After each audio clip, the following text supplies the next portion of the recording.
Hello, America, and all the ships at sea. It's Talking Football. If you're watching us right now on YouTube, the special Tuesday edition of Talking Football, we have two mics here. We have Michael Martz and Mike Claiborne.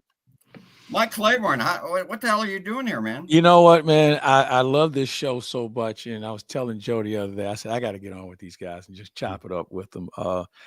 You guys cover so many bases, and you just keep going and going and going. So I'm not going to take up all your day. I just want to shoot the breeze with two of my favorite people, Jim Thomas, who should be in the Pro Football Hall of Fame.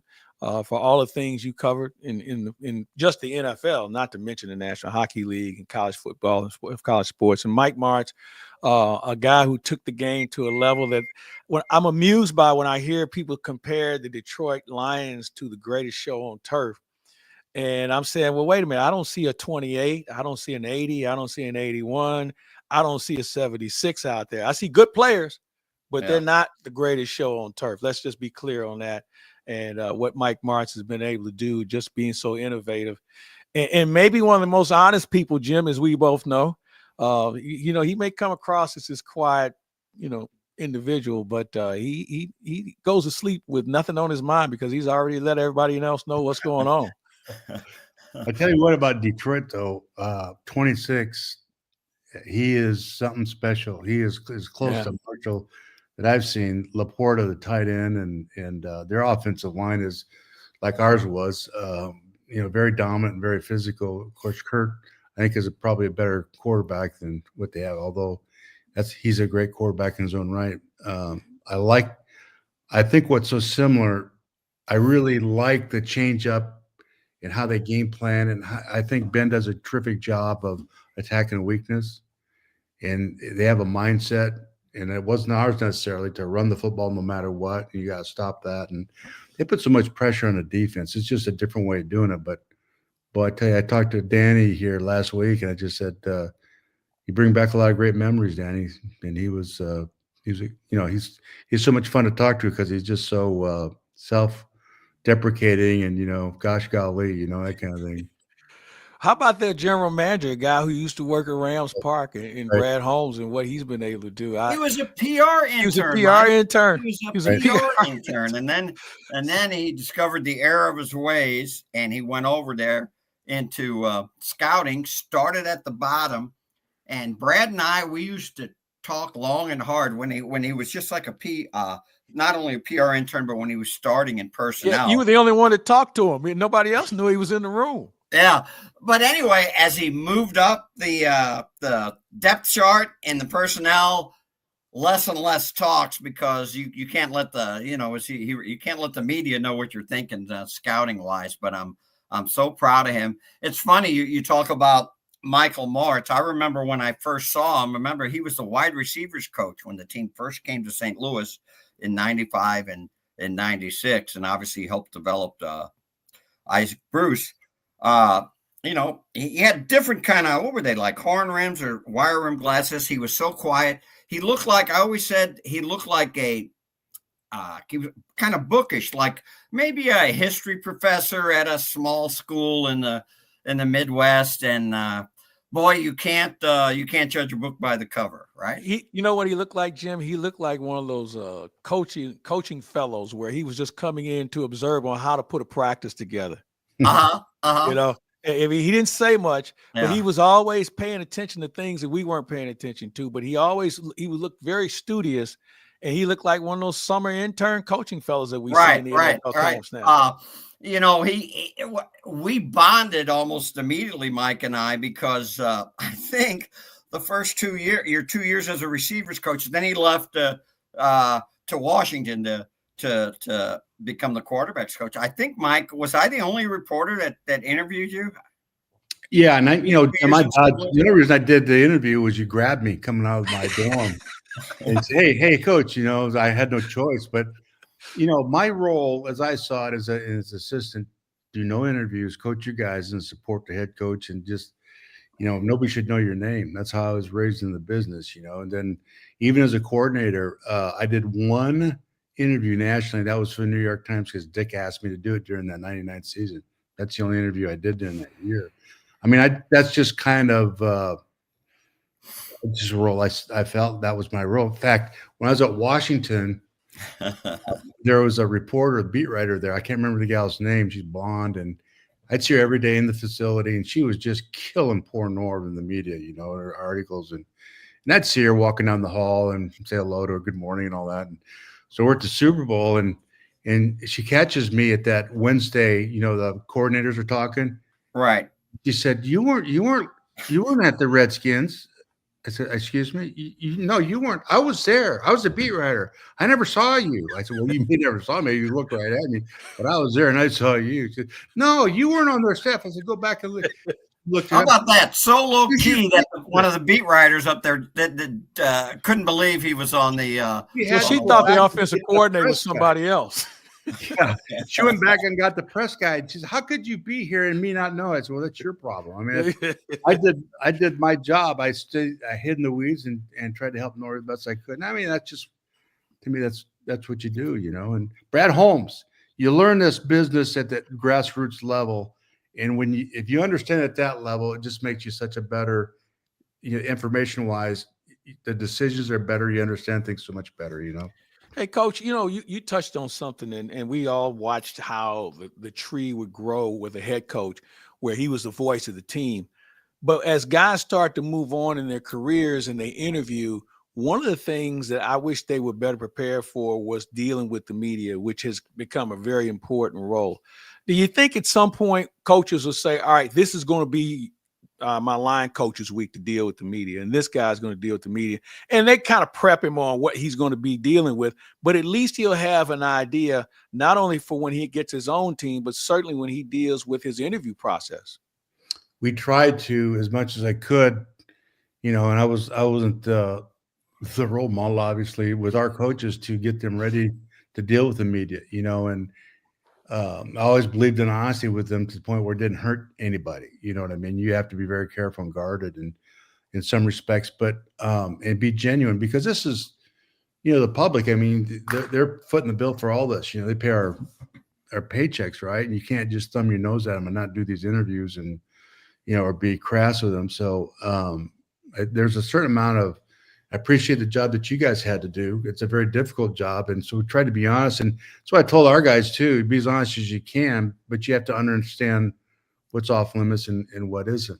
And you never, ever are negative about anybody or anything. You just, if you have to take hits, you take hits. But, that's never served anybody any purpose, is to jump on somebody and be nasty to somebody about anything, I've never covered a head coach, going all the way back to my time, covering Mizzou, but also including hockey, who made the attempt to get to know the local media, like the beat writers and the local columnists and the top radio and TV guys like yourself, Mr. Claiborne, then Mike Martz. And Mike and I had an interesting relationship, because a lot of times I'd be the sounding board. I'd get what was the great office assistant you had, Carol Kovacs, was that? Yeah, Sergeant Carol. Yeah, she would call me up and say, "Mike wants to see you." I would drop what I was doing, go upstairs, and I never knew, is Mike, is he mad at me, is he mad at somebody, or is he just want to ask me about something? But we would have some nice heart to hearts. But that, like I said, I never had covered a coach that tried to and almost all of the head coaches I covered, regardless of sport, they were civil and they were respectful. But like I said, Mike would come down, and around the dinner time, we'd all be writing our stories and come, Steve Cordy, RB Falls, from all those characters that covered the team on it. He'd come down and say hi. And I've mentioned on Talking Football how I decided I wanted to watch film, and about once a year, he said, this is before the technology was as such. He said, I have, who was the guy's name? Your video guy. Have him show you how to use the machine. Larry, yeah. Larry Clerco. Yeah. And he said you'd have to be after 5 o'clock because it was Tuesdays, because some of the wide receivers would be in there. So after I'd send my story, sometimes it'd be 9:30 at night. I'd go in there, and about once a year, Mike would wander into the film room and sit down and watch some of this tape, and to be able to have a head coach saying, really breaking it down to him. The story I've told a million times is we're watching Atlanta tape, and Mike is getting gradually more and more worked up. This route wasn't run right. The quarterback made the wrong read. Finally, I looked at him. I mean, he's almost yelling at this point. I said, Mike, you won this game 36-0, you know. But he demanded perfection, and the sign in the wide receiver room, very telling, he said, be where you're supposed to be when you're supposed to be there. If you were running a 10-yard out route, it wasn't supposed to be 9.5 yards or 10 1/3 yards. It better be, 10 yards to maybe a couple inches. And but it was pretty funny. I was indoctrinated through the Jim Hannafin School of Coaching / media. And 4 years ago this week he passed. It was I saw that. Week, I saw that. And I'm a young guy, and I knew the game, at least I thought I did. And so at the time, he would have his Tuesday press conference with the writers and the local TV and radio guys, maybe 10 people total. And one day, the Cardinals had just hired they just hired Bing Devine, who used to be the general manager for the baseball Cardinals. He was coming over to try and do a little PR. Anyway, as guys are asking questions that Hanny wasn't really comfortable with, this went on for a while. So at that point, Bing Devine would say, well, I really don't know enough about this. So could you explain to me? Because Bing was a baseball guy. So this went back and forth 3 or 4 times. And so somebody asked Jim a question. And so Bing says, I really don't know. He said, well, wait a minute. You're not the only guy in here that doesn't know anything about football. I just want to tell you that right now. So he went around the room and asked every guy, how much football did you play? Where did you play? So we learned that the 2 beat writers had a combined 1 year of high school. Yeah. I think Paul Alexander and I were the only 2 that actually played college football. He even asked the cameraman for one of the TV stations how much football he played. And he leaned back, took a drag off the cigarette, and said, you see, you're not the only one here that doesn't know shit about football. Oh my gosh. He was so good. But I'll tell you what he taught me. He knew I really wanted to learn the game. And he taught me how to watch film. And Mike, I sat in a room one day with him, and he was going off about the same thing, a guy who didn't run out a route or a lineman who didn't take the right drop. And I mean, he was so meticulous about those things. And I think, and I think you would attribute that to the fact that the more meticulous you are, the better outcome you're going to have. Because coaches don't do this for their health. They do it because they think it's going to work, and they've gone through it before. And once you get a person to buy into it, man, it makes the job a lot easier. And Mike, what you just said is at the very heart, the very, very heart of what's wrong, what's cancerous in the league today. Because all these young coaches that have got these jobs, they've jumped over a bunch of steps. Like I said, they've not learned the details. They weren't raised as teachers in this league. They played, but they didn't, some played, but they didn't really understand the details of why and the footwork and all that. And then they can't teach it. And so that's missing. And so that's why it's kind of like a pickup game in the park. It's just about ability. Who's got more ability? And it's hard to help guys get better. I'm watching receivers. My pet peeve, I have to turn it off after a while. I watch receivers going on goal routes on the field, and they're like this, fighting with the DBs with their hands. You never saw our guys do that. No. Because if a DB is trying to grab you and you got your arm pump and you're running a 40-yard dash, he can't stay with you. Yeah, he can't grab you. He can't stay with you. He can't stay. You're running by him. So why would you turn and give him the chance to do all that, right? So you can't grab what you can't catch, right? There you go. Right. Hey, Mike, I want to ask you this question. And we talk about that one season where there wasn't a ball dropped in practice. I always tell people I've never seen Torrey or Isaac or Marshall have to make a spectacular layout catch because the ball was always where it was supposed to be coming out of Kurt's hand. For the most part, initially he missed. He'd be off that first year. 99 was probably his most inaccurate year, believe it or not. There were some throws that he got up late, but any crossing route, Exactly. Crossing routes are the hardest thing to throw. Those things, he'd dot the I on those, but we practice them all the time. But every now and then, if he got the ball out late, he might miss a little bit, but you're right. That's why the run after the catch was always so terrific. And the thing that, and I tell you, Bill Walsh taught me that. I went to a practice, Bill Walsh's very first practice in San Francisco as a head coach. He had to wear a 49 t-shirt to get in the field. And he said, and afterwards he had a wine club. Remember that? I was telling you about that, Jim, this kind of wine card, the white wine thing. So I was in that room and I was the only visiting coach after practice. And were you in college then, right? I was a coordinator at Fresno State. Yeah. Right. You know, his book is still, I read that book once a year. That book has got to be, what, 30, 35 years old? Yeah. It's still my favorite book. Yeah, talk about, taking a lot of steps. I think the general conception of Mike Martz is, a few years as an assistant in the NFL, and now he's a coordinator, now he's a head coach. Mike toiled, about 20 years at all kinds of different junior colleges, even high school. You told me on our book project, 29 different homes, maybe not 20, some in the same town where you moved, but 29 different moves. Wow. So Marshall came up, we had this reunion here in town a few years ago, and he was talking to one of our players at the Rams, and Chris Everett, the quarterback, and Chris was telling him, Mike Martz. You mean Jim Everett? Excuse me, Jim Everett.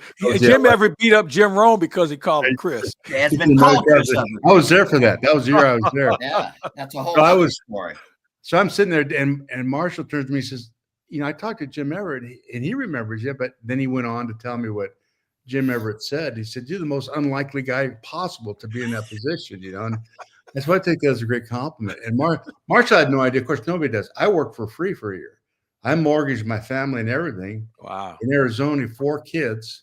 My wife borrowed the ranch for a year on the bet that I would make it, slept on the floor in the office, and just looked at tape for 5 years, basically, trying to learn the game the best I could.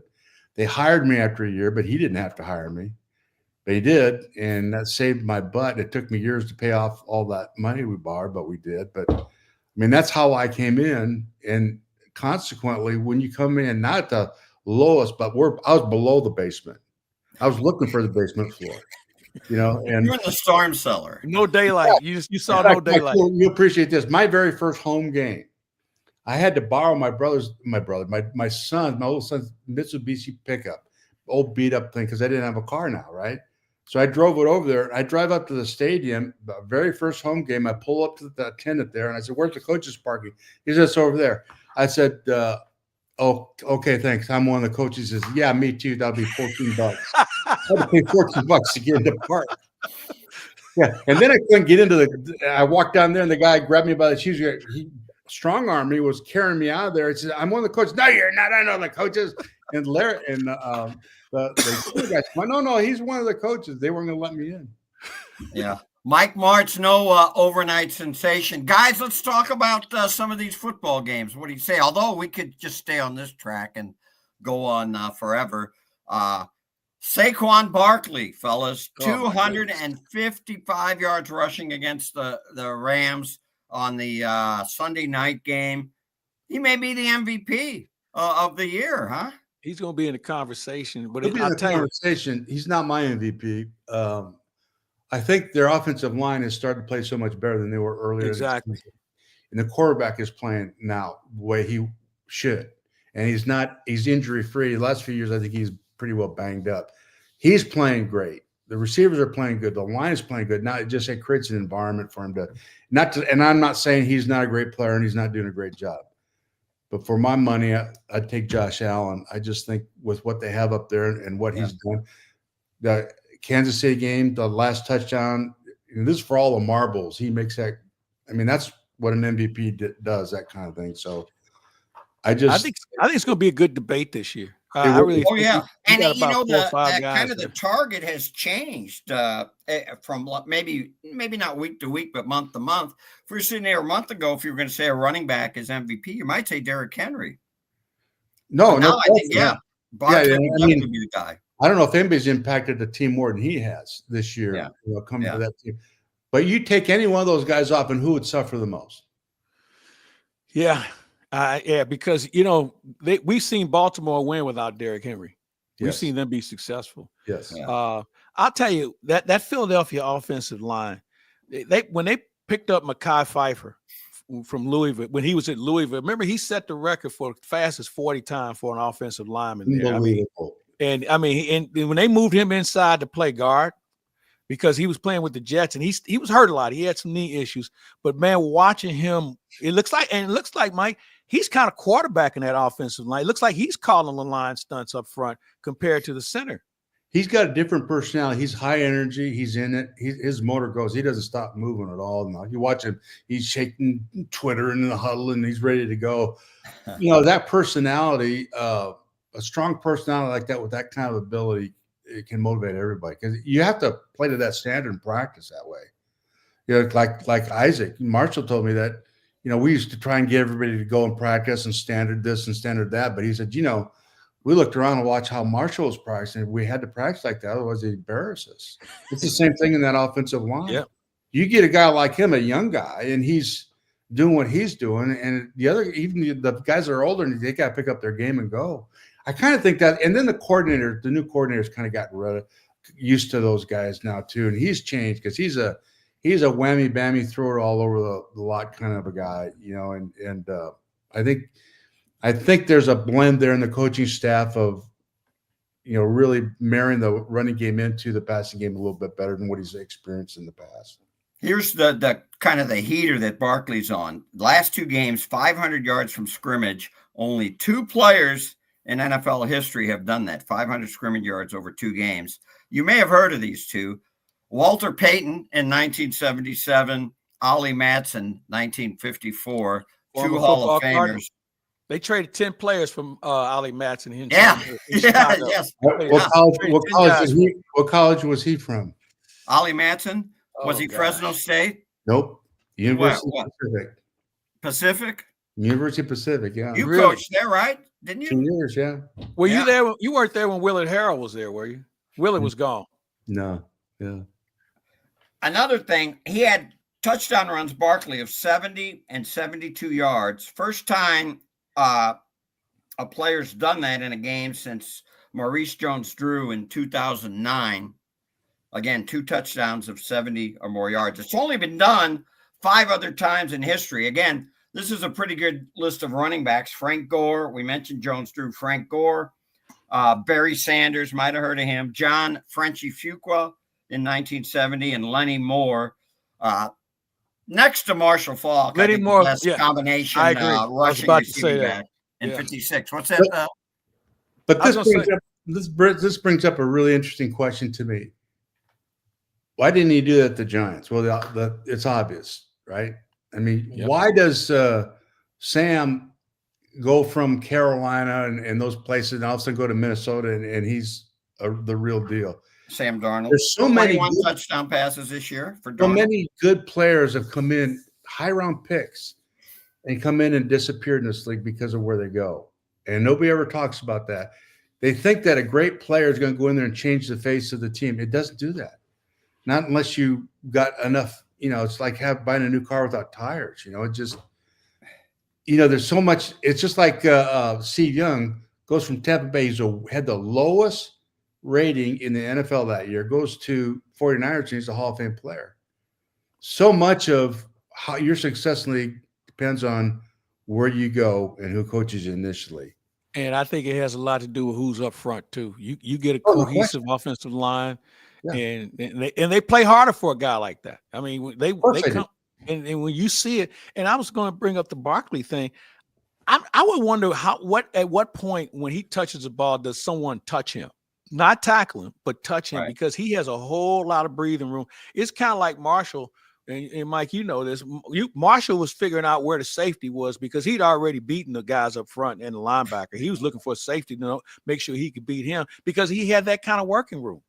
Well, Wilbert Montgomery, he used to talk all the time. You got to hear those conversations during the week when they're watching tape. It's remarkable. But the first thing Marshall did, he looked at the secondary and figured out, okay, where's our run support going to come from? Mm-hmm. And we'll run the ball over here. Safety's on that side. I got, and he knows looking at the linebacker. But the thing Marshall did so well, and the great ones do, and Saquon obviously is really good at it, they're in a speed when they get the ball up to the line of scrimmage that looks like to you and I like they're going full speed, but they're not. Then they make their decision. Then they find another gear. And that's what he did so well. And very seldom on a running play did you ever see him really hit that gear until he got into this place where he could separate, So he's under control, and he changed direction like that. And Gibbs is the same way. Gibbs is something. I did a piece on him. I did it on their college. If you get a chance, Mike, you might pull it up from the 33rd team. It's kind of cool. I'm really proud of the piece because it really shows the subtle changes in speed in college where the guys set these angles and he just takes it away, and his ability to change direction. And obviously I'm a big fan of his, but I do think that this offensive line, somebody asked me this a long time ago, Mike and Jim, that what's the most important personnel-wise aspect of any team? Where do you start building a team? You start in the offensive line. Left tackle. You start in the offensive line because if you have a great offensive line, then you can do whatever you want on offense, run or throw, and it keeps the defense off the field, keeps everybody happy. Barkley's 255 yards was a franchise record against the Rams. The previous record, D'Amico Murray, 253. I was there that day. It was 2011 in Dallas. I'm sure Mike Claiborne remembers, that was the day after the Pujols 3-home run game against the Texas Rangers. And what was that, game 3 of the World Series? Game 3 was in Texas. It was a Saturday night. I'll never forget it. So I'm at that game, got some tickets, paid for them, but through the Cardinals. I'm taking my son, who was then a second lieutenant at Fort Sill. He drives down with a buddy of his who is a big Rangers fan. This guy's such a big Rangers fan. He's with each batter in the Rangers lineup, he's got a jersey, and he changed and put the. So he's remember the Rangers got off big. They were up like 6-1 or something. Finally, by the time that second and third pool, I think the Cardinals won like 13-7. He quit changing the jerseys, but I said, you know what? The Rams are playing the Cowboys the next day. You're probably going to feel better about that one. And then D'Amico Murray goes out and rushes for 253 yards.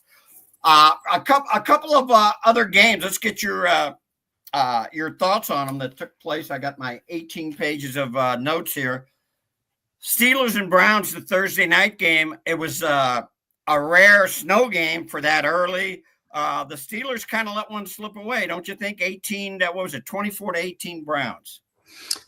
Yeah, I think the thing with the Steelers is they've won a bunch of games that they probably shouldn't have won early, and a lot of it has to do with Mike Tomlin. I think you've heard me say this before. It's probably the best coach in the league right now, in my opinion.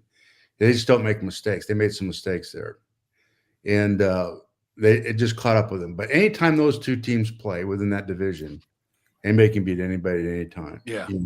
Nobody's dominant. Nobody's going to win by more than one score.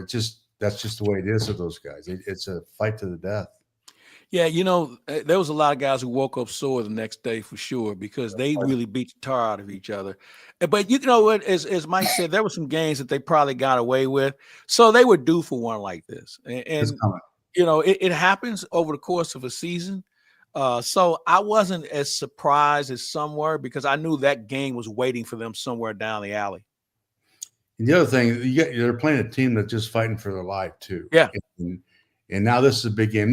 Now they look at this like it's a playoff game. So you're getting a different intensity during the regular season from this other team. So, and you got to deal with that as a head coach. You got to realize that, anytime you see a good team get beat up or lose, you're going to get a playoff type effort that next week because they were embarrassed. And that, it happened. Another upset one we both got wrong, Mike, was Cowboys at the Commanders. Boy, that looked like the Commanders had it, that 86-yard touchdown pass, and then that kicker, Austin Seibert, he's been great this year, but he misses an extra point, and then they recovered the onside kick and returned it for a touchdown, and that was that. I think that's only the third onside kick recovered in 37 attempts this year, but Boy, the Commanders, they're kind of coming back to the pack, and we've talked about this before, Mike Martz, Coach Martz. Jaden Daniels, maybe they're discovering the book on him, opposing defenses. A little bit. I do think they're just not very good on defense. And I think it puts a lot of pressure on their offense. They can't be patient, as patient as you want to be with a young quarterback like that, but they're giving up a lot of big plays on defense. And then, of course, the onside kick typically wouldn't happen. It was kind of a bizarre thing the way that happened, but to their credit, they got it. I don't see anything wrong with the way he's playing. He's doing a great job. They're just getting into a realization defensively. Everybody's got a book on him now, and there's things that he does that they're starting to take away. Doesn't mean he's not playing good. They just got to change gears on offense and implement some different things with him, and they can do that. They just need to do that. Yeah, Jim, Washington 29th in run defense, 145 yards a game and change. Hey, Jim, Mike and I were talking before we started this about special team play and how it's kind of fallen off the ledge. And, we don't think about it until something goes haywire. And we're seeing that more and more, whether it's a missed kick, some big returns. I know they try to spice it up a little bit, and, but I think that, and I'm not in those practices, but you got to think that somebody's got to be doing a better job of coaching these guys up, because as I told Mike, most of the guys on special teams never played it before they got to the NFL because they were always a star of the team. So they didn't have to be on special teams. So you actually have to coach them and give them their lane assignment. And really, it's almost like JFL football, teaching them, all right, we have 11 guys on that side of the field. We have 11 guys. And you have to really go back and teach them from the start. And some guys can comprehend that, not to mention his normal position. Maybe he's a backup, and he's got to figure out what his responsibilities are if he's a backup. And I just think some guys just don't have enough time to comprehend what special team play is all about. And what a disastrous day for the Commanders. Not just that onside kick return for a touchdown. They gave up a regular football. Two kick returns for a touchdown. I think Siebert missed 2 extra points and a field goal. So that was a disaster. Chiefs and Panthers, we always try to talk about the Chiefs. Kind of a typical Chiefs game. They were in command, but boy, they have a way of making these games tight, and it comes down to a backup kicker because Harrison Butker's hurt. Spencer Schrader, game-winning field goal as time expired. That's the 5th game this season for the Chiefs that has come down to the final play. I mean, they're living on the edge very early in the season. Mike said they're a rubber band team, and how far can they stretch this? And the rubber band broke against the Bills, but, they're so good on third down, the Chiefs on offense, and so good in the fourth quarter. But, Mike, you talked about how Bryce Young, Mike Martz, about how he's improved, and he was very good in this game. I think at this point he's the guy that they had hoped he'd be when he was drafted. Yeah. What happens to young guys like that on a bad team? We talked a little bit about that earlier. You throw them in the fight and they feel like they got to win it. They struggle. They're not. And then when you go and you bench them, you sit down, they get angry, and they look at it and they reflect on what they did and how this game's really played. And then when they come back, they're just different guys. They just are. It happened to Alex Smith. It happens to all of them. You got to sit them down for a while and let them simmer a little bit because they just get overwhelmed. And he's watching a really good guy, a former NFL, starter in the league for many years, do well, and he wasn't. And you got to reflect, and that's his responsibility. And he's just got to overcome emotionally. He's not that guy now. He's ready to roll. They just got to get better around him now. Mike Claiborne, what do you think of the Chiefs? You know what? I think they're playing with house money. They know each other so well that they can kind of get themselves out of jams. They're not doing anything different than they've done in the past, other than the fact they have different personnel in some areas that, where would they be without Kareem Hunt, who you could have got for a song and a dance after a flag football game. The receiving core has not lived up to the expectations because they were guys that were taken either late in the draft or guys you didn't think were going to be number ones, to the point where they had to go out and make a trade. But you know what? Defensively, man, they find a way to make a play on defense when they have to. Not as good as they've been in the past, but I really like some of the packages that Spagnuolo draws up. And they all know what he's going to do. But they still have guys that can make plays. when you think about the guy inside, Chris Jones, and what he's able to do, he is a disruptor. The kid from Missouri, the linebacker, he's small in size, but man, he gets to the hole. He gets to the hole. So those are the things, because I'm not sure about their corners, though, but you never know because they put such good pressure on the quarterback. I tell you, Mike Martz, you're really a student of line play. I think of all the things the Chiefs do, just watching, I watched every game. Offensive tackle is a problem. They have problems at offensive tackle, don't you think? They have a very serious problem there. But I do think that Chris Jones, I think in the Super Bowl last year, I had to give him the MVP of that game. Not because his numbers were good, because he harassed him so much to the point where he created bad throws. Yep. He's a run stopper. I mean, he's impacted that team for an inside guy better than anybody I've ever seen, including out there in LA a few years ago.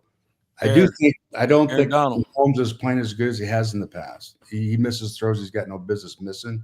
Tight end's not the player he was. They don't have the receivers. They're trying to run the ball. They're okay in offense. They've always been great. Defensively, they've never been ranked as a top defense until now because of the players that they've got. But right now, because Spags got that kind of talent and he's creative, when you get a creative guy like that with great talent, they just do unbelievable things.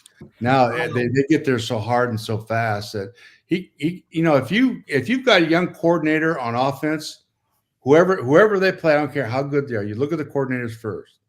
That offensive coordinator is inexperienced, the Chiefs are going to win. Is there a defensive coordinator or just a coordinator that gets more airtime during games than Steve Spagnuolo? It's unbelievable. You would think he was the head coach. They show him like 5 times more than. I kind of think it's deserved because he's so different than everybody in the league. He's so creative. It's not. Most guys will put in blitz packages and they might put a different one in a week or so, but he can be creative and come with just a whole different. He does a better job of understanding your protections and the weakness in a certain personnel. How to get a matchup on that guy. And he'll show these guys, and all of a sudden this guy comes free. They get you to call your protection one way. He watches all that. And the teams like us, it wouldn't have bothered us because we don't paint it out. Well, you're not going to block him and just throw the ball over there real quick. I referred to Spags on Twitter as old friend, and all these St. Louis Rams fans that remember 1 in 10, they were just killing me. Like I said, Spags was a tremendous person. Maybe he wasn't a good head coach. And his wife was a good cook too, by the way. You remember? Can you see this? Here's Spags and who was that? Mike Moyner. You remember him, guys? Yeah. This was before a preseason game. I think Spags might have been with Baltimore. A good guy. A lousy head coach, but a good guy. I do think though, when he was the head coach here, it was kind of bare minimum personnel wise to begin with. Some of the rank. Oh yeah. I think we realized that too. But I do know that when he went to the Giants, he was instrumental in them winning the Super Bowl with what he was doing there. The stuff that you see in the league now with the 2 guys in the nickel defense up in the A gap, and then bringing the guys off the edge, you don't know who's coming. He's the one that started that. That's a mugging, I guess. The linebackers. Hey, we're gonna take a break, and we'll be back with my favorite segment, Ask Mike. We've got a special surprise guest for Ask Mike. We'll be right back. Can Graybar help my electrical and datacom jobs be more productive? Yep. Our supply chain services are designed to do just that. Like job site services? Yep. We deliver the products you need where and when you need them, no matter your industry. What if I have technical questions? Yep. Our specialists are top-notch. Emergency support? Yep. Even after hours. They're a unicorn. When you need to keep your projects productive and profitable, rely on Graybar to help you get the job done right. No unicorns required. Yep, Graybar does that. Well, hello, we're back, and look who I have. Oh. This is Marissa from D.C. Hello. Marissa from D.C. She's in town. It turns out, Mike, I've been holding out on you. This is my future daughter-in-law. Hi, Marissa. How are you? Hey, Marissa. And she's can I say what you do for a living? Yeah. She's a captain in the U.S. Army. So she's marrying my middle. What took John so long to pop you the question? I don't know. I think you'd have to ask him that question. It wasn't that long. It was like 3 years. 3 Okay. years. How long did it take you to propose to your wife, Michael Martz? Like 3 days? Well, I knew on our third date I wanted to marry her, but I didn't ask her for 2 years. Okay. All right. We were long distance for a year, so it was like 2 years in real life. But he's definitely outkicked his coverage. No question. Oh, definitely. You know who, Mike Claiborne, you know who she was working for? She was working with the Joint Chiefs of Staff. She was palling around with Mark Milley and all those guys. Oh, okay. So were fire. you there? Were you there when Les Smith was the Inspector General at the Pentagon? I didn't do too much of the IG. Were So you? Yeah, that's a good thing you didn't do a live camera. right? Well, Did you go to the point also? no, I did not. Okay, all right. Because I knew Buster Hagenbeck, who used to run West Point back in the day. Yeah. Well, we're going with an old and goldie. Marissa, last year, she asked you, it was one of the best answers of the year, but Marissa wants to know, she asked us last year, what is your favorite, with Thanksgiving coming up, what's your favorite Thanksgiving meal? What are the food? Yeah, what foods do you like? Well, I have a policy on Thanksgiving. I think I went through this last year. You can bring all the cranberry and all the salads and the olives. You can bring all you want. The only thing I'm going to do is that plate's going to have turkey, stuffing, mashed potatoes. I'm going to take a bowl of gravy, pour it all over it. I'm going to go over to the table. Don't bother me for the next 30 minutes. Mike, I'm going to put a heaping of spinach on that plate as well, and I'll sit right next to you with a good glass of wine, and I'm good to go, man. It's a communist inspiration to have anything other than that. I can tell you. You know what? You can bring out. You're right. Bring anything else you want and have at it. You can As have long it. as I have those essentials, I am good. And then before I go to bed at night, I'm going to take a bottle of that whipped cream, half of a pecan pie, and I'm going to do that up. I'm pumpkin, you're a pecan pie guy? Pecan pie. Oh, yeah. I'm an apple guy. I'm an apple pie guy. And Oh, sleep like Mike. a baby. Hey, Mike, before we get out of here, I have one question for you. I've watched the games this year, and I love how Detroit plays. I love how Baltimore plays, and everybody's seen them on film. As a coach, do you put keep some things in your back pocket, because when the weather becomes more inclement and teams that you think you might run into in postseason play, do you have a few in your back pocket that you practice during the week and then you decide later this may be the time to use it because this team has seen enough of us on video? Yeah, we do that all year long, actually. Not just going into the playoffs, but we would practice things for maybe 4 or 5 weeks. And I'd look at that. I wouldn't say anything to anybody, but it's just not ready to go yet. We just don't quite, And then when the coverage and the situation comes up, then you got it. And I think one of the first things we did was, you guys won't remember this, but we're playing Atlanta at our place that first time when we blew them out. It was 3rd and 1, and we had this little fake to Marshall, and he blocks the end, and then the fullback winds down the sideline. We threw it for about 40 yards, and we've been practicing that all camp, and it just didn't come out. The protection wasn't right, and we ran it 4 times that year, and I don't think we ever threw it for less than 40 yards. Wow. Hey, crazy. Marissa's we got a couple more readers, or listeners, I should say, send in some Ask Mike questions. She's going to read them to you. All right. Hunter from Maryland wants to know, are the Ravens, now 8-4, capable of winning the Super Bowl? I don't know. The thing that bothers me about them is they're so inconsistent. They go on these dry spells in scoring, and they're certainly capable of doing it. They most certainly are capable. Will they? I think Baltimore's going to have a big say in that, and I think also Buffalo. I just don't think they played at the level that they should play to say, I think they're going to be there. I don't think they'll make it. No. I think they'll be in the hunt. When they're at their best, the they look unstoppable, but they just every now and then they have a C game or C+ game. I don't think they're as good on defense as they've been. I agree, and I don't think that they're just not in sync with offense. They should dominate in the running game like they have in the past. They don't. Anytime that back can carry 6 or 7 times in a game, there's something wrong. That big old dude with what he does, Henry. Oh my goodness! And then not handling. How about the other guy? The other guy that popped one last night. No question. Look at the speed differential and how quick it just. You run that tandem, and then they've got Flowers and of course the tight end and everything, and they just kind of go to sleep for a while, Yeah, but I tell you something, Mike. It's got to be a lot of huffing and puffing on the defensive huddle when they have to come back to the huddle after trying to tackle either one of those guys. No question. Yeah. There are a lot of business decisions made when it comes to tackling Derrick Henry. Okay, you got one more question. This is from another regular, at least from last year, on Ask Mike.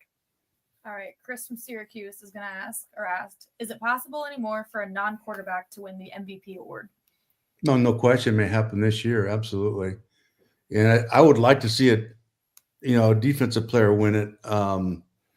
Yeah, I think one of those two backs, either Henry or Barkley, could certainly win it this year. Chris from Syracuse, by the way, he's a big Eagles fan, so I don't know where the Syracuse is, but he's got to be pretty happy. I don't know if you remember last year, Mike, he was a little critical of our criticism of the Eagles, but he's got to be pretty happy. We've sent a lot of praise the Eagles' way this year, right? Well, they started off the season like they ended the season last year. Yeah. And then I think changing the coordinators, there's an adjustment period there about 6 weeks, and they've got it going now, though. Our picks, a couple of weeks ago, we were patting ourselves on the back. We're having 8-1 week, 7-2 weeks. This week, Mike was 5-4. I was 4-5. We differed on the Chargers game and Chargers-Ravens game, and Mike got me on that. Before we take a break, I don't know if our Bafo producer Joe Roderick has the Mike Martz picture, but our Mike Martz tight end of the week goes to TJ Hawkinson. There it is. There is Mikey. Don't you love those, Mr. Claiborne? Don't you love those sideburns? Oh, man. That's the first thing that stands out. You know what, Mike? Give it another year or two. You can bring those back, and I think you'll fit right in. Yeah. I think they'd be a little wider, though. You want mutton chops is what you want. No, I think I want more surface area. There was sun in his eyes for the pictures. He looks like he's got a little snarl in that picture, like he's mad about something. You know what? I don't think I want to line up across from him. I don't think that would be a good afternoon. Anyway, Hawkinson for the Vikings, he had 114 yards, a couple of big catches on their game-winning field goal drive. Thank you so much for joining us, Marissa. Congratulations, Marissa. Thank you. And we'll be back after these words to look at the games for this coming week. Let me get this straight. Graybar is a distributor? Yep. For more than 150 years, we supported electrical and datacom projects all over the country. So you can get me products wherever and whenever I need them? Yep. Thanks to our expansive national logistics network. For any industry? Yep. From construction sites and industrial plants to schools, hospitals, and just about everything in between. So you could say Graybar is much more than a distributor. Yep, you could say that. They really do it all. Yep. When you need a hand powering, connecting, or maintaining your operations, join the thousands of professionals who rely on Graybar to help keep them up and running. Yep, Graybar does that. Okay, we're back. We have a full slate of action this week. There were 6 byes last week, and 6 teams were off. Everybody's playing. All 32 are playing this week, starting with a triple header between Mike pounding those mashed potatoes and turkey and gravy down. We have the Bears at the Lions as the early game. You know, guys, the Lions game would always be one you really didn't pay that much attention to. They'd usually be like 3-8 by this time, but it's a little bit different. And the Bears, since Thomas Brown has become the OC, they're playing a lot better. It looks like a different Caleb Williams. I think it doesn't matter. Detroit's just too good. And I know they've lost a couple defensive players now, and maybe Montgomery will be out, but Gibbs will be there. And I have to tell you, those Thanksgiving games are like playoff games in Detroit. I was there 2 years, and it's a special place. They haven't won any of those, but that's why I think this is an important game for them to win too. There's a little bit of emotional thing for them because they've been beat so many times on Thanksgiving. Yeah, I agree with you, Mike. I think this is what you call a trap game, but I think the way their coaching staff has prepared them all year long to deal with the highs and lows of a season, if the Bears don't watch out, this thing could get ugly early. And as good as they're playing offensively, their special teams have been somewhat of a letdown also. So I like Detroit. I don't know if it'll be a blowout. It just depends on what the Bears are willing to do early. Yeah, and so we all 3 of us picked the Lions. And let's we've talked a lot about the offense and Ben Johnson. Let's give some props to Aaron Glenn, the defensive coordinator. 10 straight quarters without allowing a touchdown for the Lions, who've been without the big pass rusher Hutchinson for a while. They're playing surprising defense, wouldn't you say, Mike? They have, and a lot of that has to do with those corners, the young corners they got now too.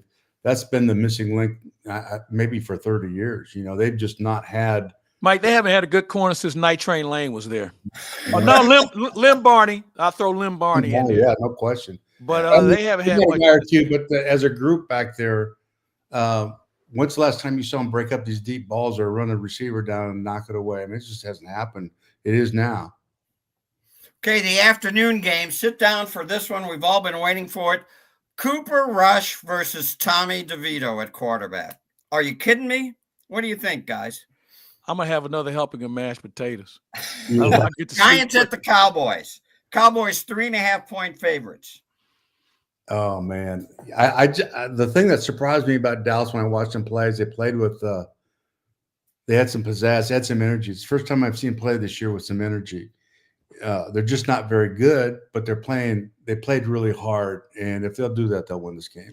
How about your guy Baker Mayfield? Like, it looked like he was mocking Tommy DeVito. DeVito played enough last year. He had a little touchdown celebration dance where he got like a little Italian thing. Baker Mayfield said he was doing that to as a tribute to Tommy DeVito. He didn't even know who DeVito was until last week, so I'm not sure if I'm buying that one. Yeah. You know what? I Are agree you with surprised that Drew Lock isn't that they haven't gone to Drew Lock? Well, Drew Lock can't play, so I think that's. Wait a minute, is this Mike Claiborne or Mike Martz? I never thought Drew Lock was that guy. I thought he put his numbers up against a lot of inferior opponents, a lot of non-conference numbers he put up. When the SEC rolled around, he was a different guy. And while he has the physical, he looks the part. It's not clicking. It's not clicking. So I'm not really surprised. I think Dallas will have a few more healthier players back this week. Zach Martin is probably going to play, so that's going to help them up front. At least he used to. But overall, I think Dallas going without a win at home. I mean, think about that. I mean, this used to be a place nobody wanted to play, and they have won a game at home. So I like Dallas to beat the Giants. But you, Mike Martz, you go with Dallas or Dallas, okay? yeah. So we all like the Cowboys there. Now the night game is easily the best matchup. The resurgent Dolphins, 5-6. They've won 3 in a row. This is going to be a test, I think, if they're for real. At the Packers, 8-3. The Packers are 3-point favorites. Packers obviously trying to keep pace with the Lions and Vikings, and the Dolphins trying to crawl back into the playoff hunt. Now, the Dolphins have a pretty easy schedule after this game. If they can somehow win this game and spring the upset, I mean, look out. They could get a wild card berth. I tell you, I would pick the Dolphins if it wasn't this time of year.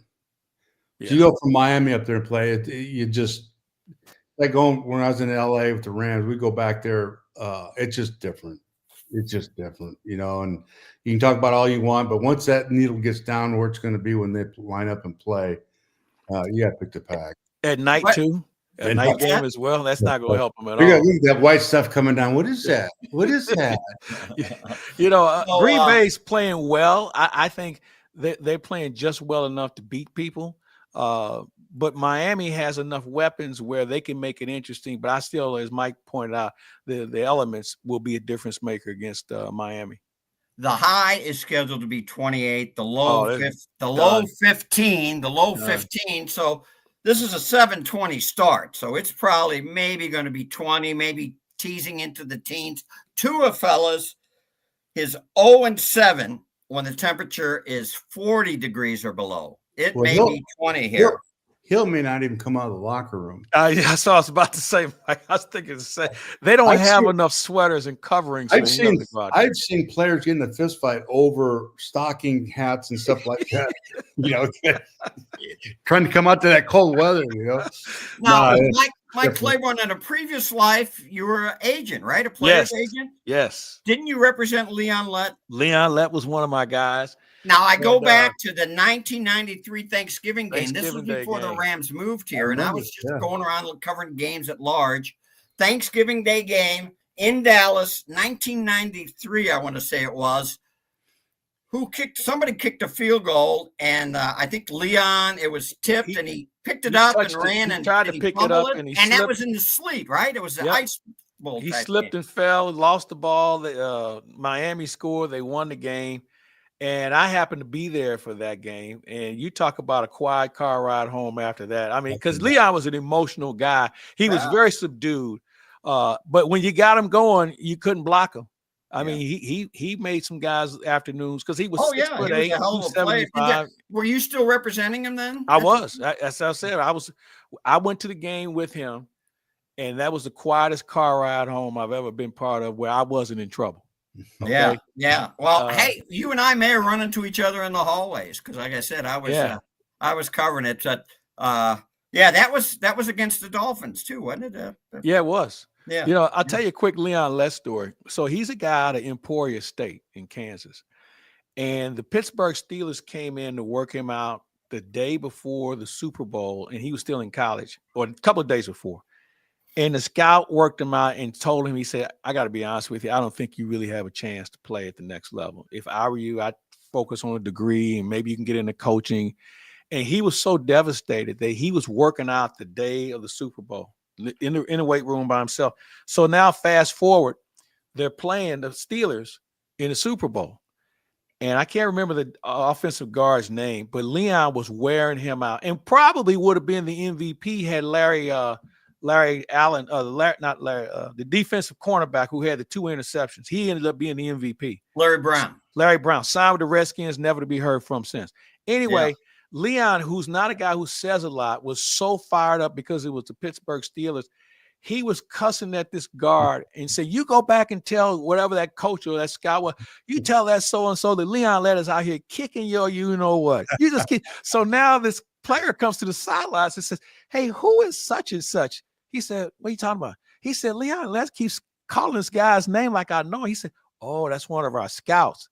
And he was so motivated because of that one situation, because the guy told him what he couldn't do.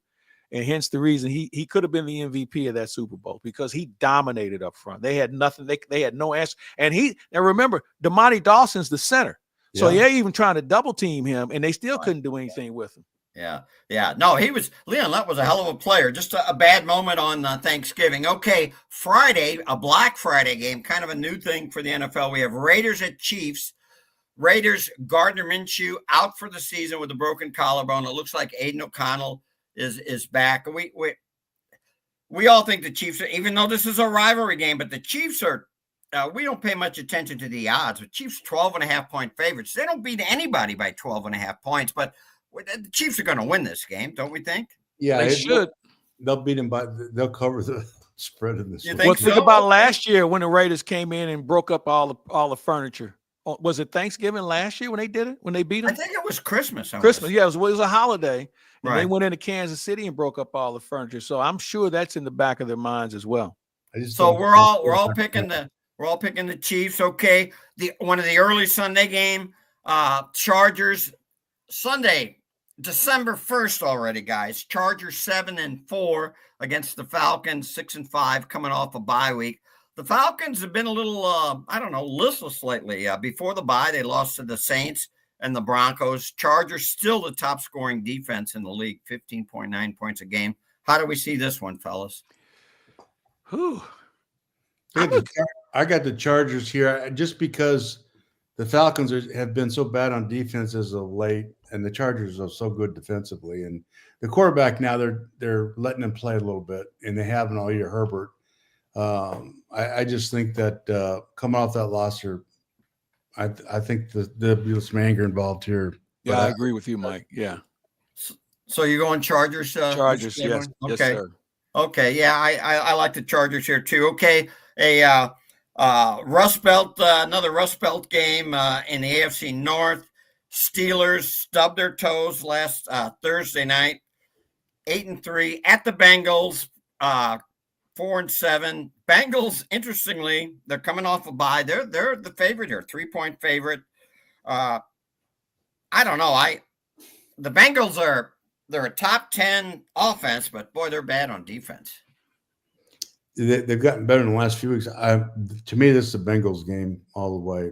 Coming off a bye week, They heal up. This is such a big game to them, regardless of records. And I know Mike Tomlin's one of my favorite all-time head coaches, but Bengals win this one, I think. I'm going to take the Steelers because Mike Tomlin is that good of a coach to remind those guys on what happened on Thursday night. I think if somebody is going to be in for a beating, it could be Cincinnati because of the fact that the Steelers want to get back to where they need to be. And I couldn't think of a better team in the state of Ohio than Cincinnati to take a beating on Sunday. But you know what bothers me about them is they just can't rush the football. And this guy tell Mike. Yeah. And, you think about Najee Harris and what a good player he was coming out of college. Yeah. And their offensive line has just been all over the place. The Pouncey brothers, when he was there, he stayed hurt too much, and they haven't been able to find any real consistency. That is a concern. Mike, I'm going Steelers too. Although I think Russell Wilson too has leveled off a little bit. Okay, Cardinals 6-5. They were hot. They had I believe a 4-game winning streak, and then they lose at Seattle at the Vikings. The Vikings 4-point favorites, 9-2. They've won 4 in a row.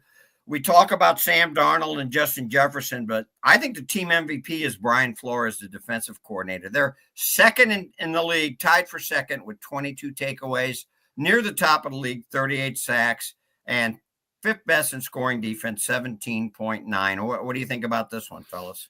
Cardinals don't travel well, especially they go up there and they won't have answers for that defense. I don't think. I agree. I think this is a dominant game by Minnesota. Yeah, I think Minnesota.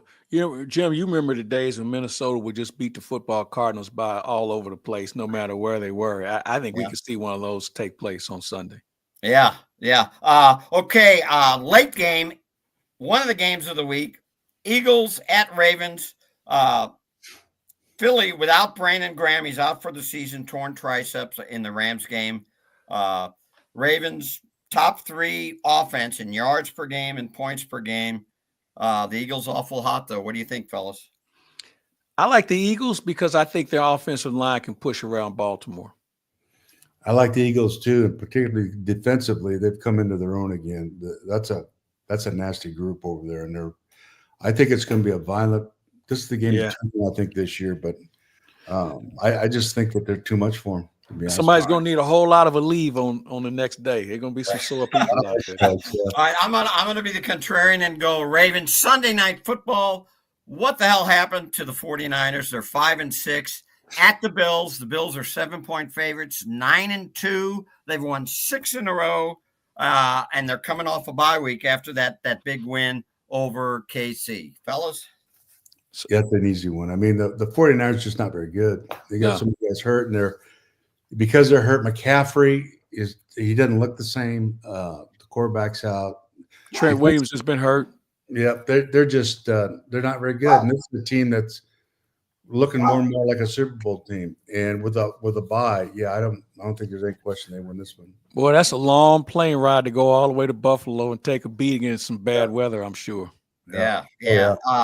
You think they stick with Brandon Allen? I know it's early in the week. You heard some talk that again, kind of just rumors. So I don't know how much credence put in that. Some of the players would rather have Joshua Dobbs in there at quarterback. Allen didn't look very good. I think Joshua Dobbs is a better player myself. I like him. I wouldn't be surprised to see that happen. No, I'm sure they have a few plays for him already drawn up for him, Mike. Mike, I think you make a great point, Coach Martz, about Christian McCaffrey. He just. And, Achilles, he missed so much time. He just doesn't seem like he has his explosiveness that he had, But you know what, Jim? That's kind of been his MO. He's always had those nagging injuries.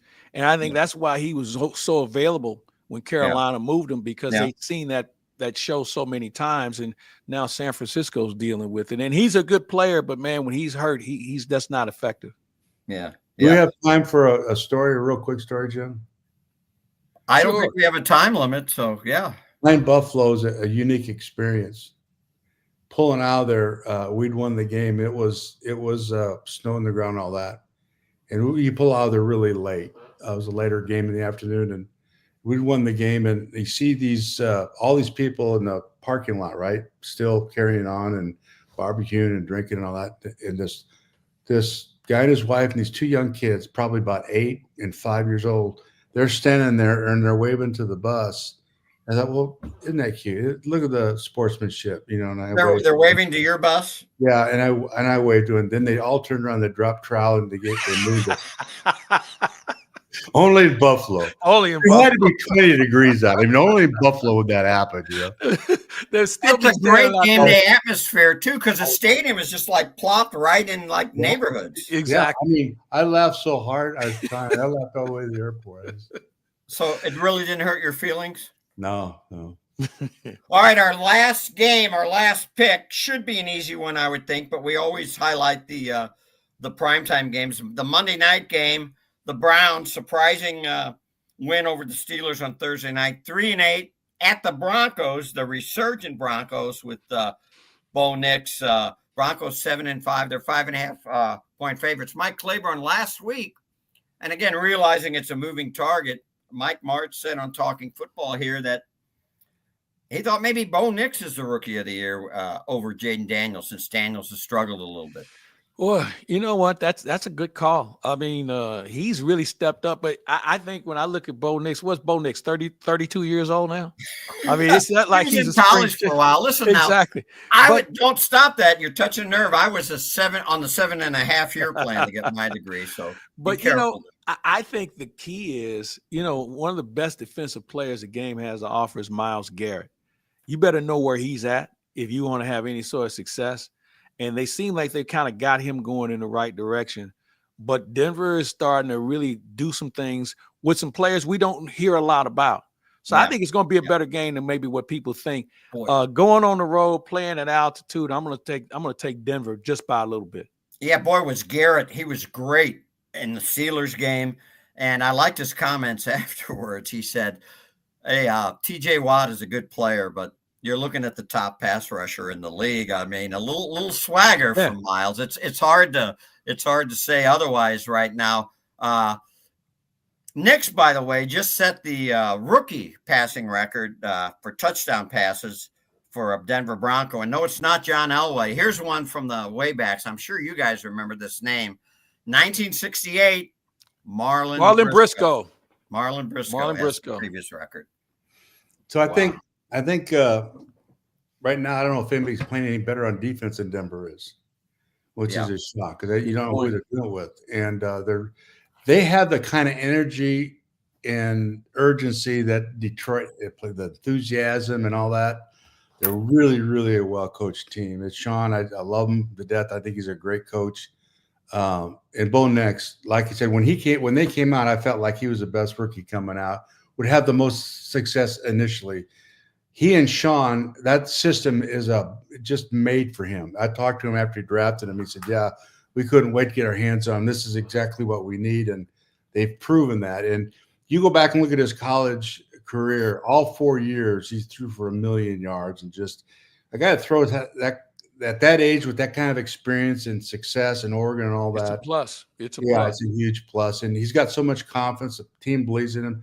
They're on that upward trend. The two teams to me that are just going skywards, Miami and Denver. I think Denver wins this one. Mike Martz just takes us back to right at the start of Talking Football here. We talked about Daniel Jones and how a lot of highly touted quarterbacks haven't made it with the team. A lot of it has to do with fit, right? You got to have that fit. And boy, it sure helps if your head coach is a quarterback whisperer. You know, that Sean Payton obviously has a reputation for developing quarterbacks. He does. He does a great job. And the specifics, like Mike Claiborne was talking about, the details of playing that position are so important. And if coming into the league, if that skipped, you somewhere in your time in the league, you got to go back and learn it. And that's hard to do. So he's been prepared properly. And he's past that initiation. Now he's a veteran. He's playing like one. Now, before the week's out, maybe Daniel Jones will have a home. But guys, what do you think? Will someone pick him up, or is he better off waiting till next year and maybe just kind of hit the reset button? I guess the question is, you pick him up for what, as a backup in case if somebody goes down? And obviously he wants the perfect scenario where he can go to a team that's got a chance to be in postseason, hoping that the starter doesn't get hurt. But I don't know what he's done enough in his time in New York to make me think he's a better answer than the guy I already have on my squad as a backup as we speak. I agree with you. I think that the same dilemma is there no matter what happens, either this year, next year, or whenever. Mm-hmm. He's just not an accurate guy. He'll get on a streak and hit a bunch of them, but push comes to shove. Under pressure, he's not real good. He misses throws that you just shouldn't miss, and you don't know when that's coming. The team I think would have a chance to pick him up for there would be, I think, Dallas, just in case something happens with Cooper. But I don't know who would sign him and why. Guys, unless it's the Raiders, you know. It has been a blast. We're going to see how Mike Claiborne does with these picks. I've been on the Claibs Online picks this year. I've been chasing you all year. Now I'm within 2. If you do too well, Mike, we're not inviting you back. If you do too well on these picks, I'm saying it right now. Hey, I'll be nice next time. How about that? I'll be better. I'll act like I don't know what I'm talking about. There you go. There you go. Hey, this has been a blast, blast, I've done man. for most of my sports writing career. So I can't thank you guys enough for having me be part of this today. And from me to you guys, thank you for being part of what we do. Have a great holiday. You guys have family in town, man. There's nothing like family at this time of the year to be around. So enjoy that time. Mike, you got some Martzes in town, or what's happening? They're all here. They're all here. They're crawling all over the place as we speak. I got the door barricaded to my office. They're bouncing off the walls in there. I can hear them. So. Oh my gosh! He's got a ruckus waiting for him when he leaves. Those Martz brothers are pretty crazy too. You think Mike's the crazy one? I think Mike's the sane one of the group. My boys didn't go to bed till 3:00 last night. Oh boy! I have a Scotch bar upstairs. I don't know what's left. That's a good reason to stay up till 3. Uh-oh. Well, hey, we'll be back our regular Thursday time. Thank you for joining us on Tuesday. Remember, you can send your Ask Mike questions to my email, jtom72@outlook.com, or just hit me back on Twitter. Special thanks to Marissa from DC for the Ask Mike questions. That was a pleasant surprise. We'll talk to you all next week on Talking Football with Mike, Martz, and JT.